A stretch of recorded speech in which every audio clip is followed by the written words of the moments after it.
Have you heard the buzz about this new idea shaking up the housing world? It's the 50-year mortgage. In this explainer, we're going to break down exactly what that means, whether it's a real solution for home buyers or maybe a dangerous trap. And really, this is the whole question, isn't it? Is this some kind of genius key that unlocks the door to home ownership for millions? Or is it a financial trap that could lock you into a lifetime of debt? Let's dive in and figure it out. Just take a second and let that sink in. 5 decades. We're talking about 600 monthly payments. That is a massive commitment, and it completely changes the way we think about paying for a house.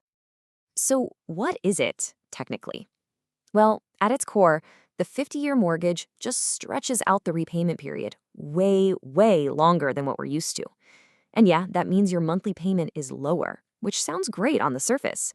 But trust me, that's only one small piece of a much, much bigger puzzle. So first things first, why are we even talking about this right now? Let's get into the context behind this whole 50-year promise. Right, so this idea didn't just appear out of thin air. It's a direct response to the huge pressure people are feeling. I mean, with house prices and interest rates soaring, buying a home has become incredibly tough. So people are looking for creative, some might even say drastic solutions. You have to understand, this would be a huge change. The 30-year mortgage has been the absolute standard in the U.S. since the days of FDR.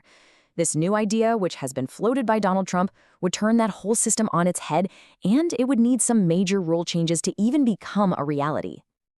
Okay, now for the main event. Let's talk about the number one reason this idea is grabbing so much attention. That sweet, sweet allure of a lower monthly payment. And this is really the whole sales pitch, right?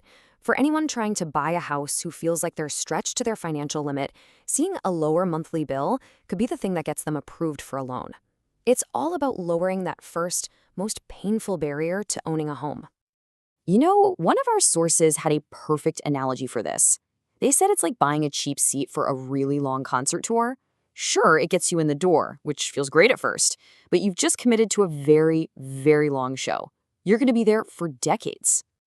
All right, so we get the appeal. A lower payment sounds good. But now it's time to pull back the curtain and look at the true cost of stretching a loan over half a century. Oh, you know there's a catch. When you're borrowing money, there's one simple rule. More time always, always means more cost. And tacking on an extra 20 years to a mortgage has a pretty mind-blowing effect on the total amount you end up paying back. Let's look at the numbers for a hypothetical $400,000 loan.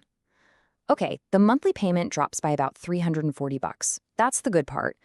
But look at the total interest you pay. It nearly doubles, rocketing up to over $800,000. And your equity, you know, the part of the house you actually own, it builds at a snail's pace.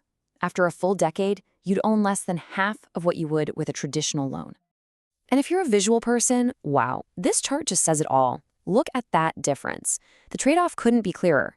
That slightly lower monthly payment comes at an enormous cost. We're talking hundreds of thousands of extra dollars going straight to the bank over the life of the loan. So let's zoom out a bit. Beyond just your own wallet, is this idea a real fix for the housing crisis, or is it a deeply flawed concept that could actually make everything worse? Here's another great way to think about the risk. Imagine you're building a house and you decide to use a much longer support beam. Now, if the foundation is rock solid, maybe it'll hold. But if that foundation is already a little shaky, a longer beam doesn't add stability. It just makes the whole structure that much wobblier. So let's break that down. In this analogy, the house is your entire financial future. The beam is the loan term, 30 years versus 50. And the foundation? Well, that's your income and the stability of the housing market.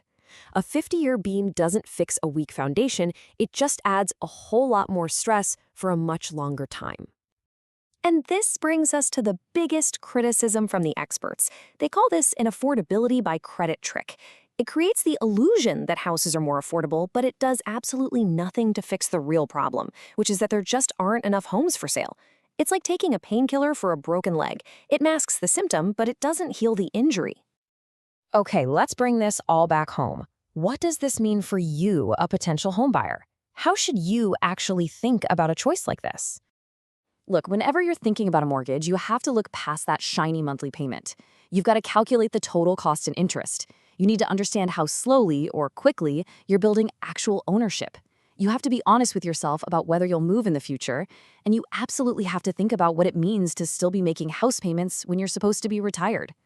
So, could this actually work for anyone? Well, maybe. For a very specific type of buyer, someone with an incredibly stable job who knows for sure they'll stay in one place for decades and who can lock in a really great interest rate, it might make sense.